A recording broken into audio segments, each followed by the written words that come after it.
oil change on the 2017 Toyota Corolla. First, you locate the oil drain plug, then the oil filter. Then I'll start by draining the oil here.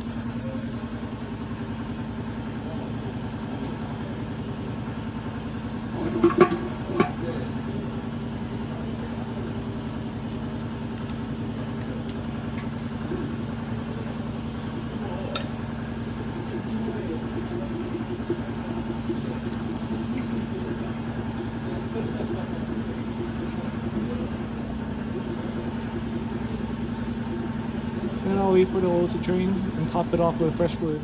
After that, put new oil filter and tighten drain plug. Then put in the fluid as well. Top off engine with 4.5 quarts.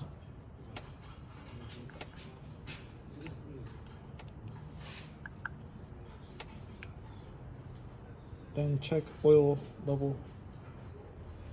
Check oil level dipstick within specs, so it should be good.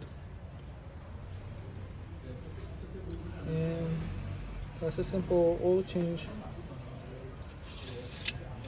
All done.